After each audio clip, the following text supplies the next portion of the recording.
పోతా ఉంటే అయ్యో అమరులవుతా ఉంటే రాజ్యహింస పాలని ముందుకొచ్చినావు శాంతి చర్చలకెళ్ళావు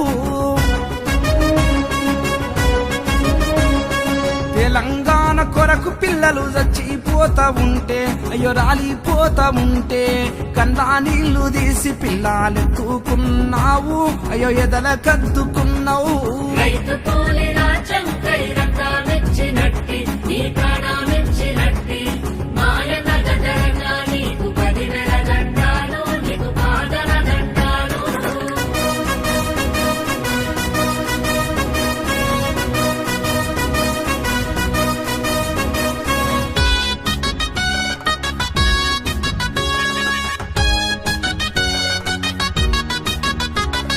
తెలంగాణ బిల్లును పార్లమెంట్ లో పెట్టాలని ప్రజలకు చెప్పావు రాజకీయ నాయకుల వెంబడించినావు మళ్ళ ఎంత మాడినావు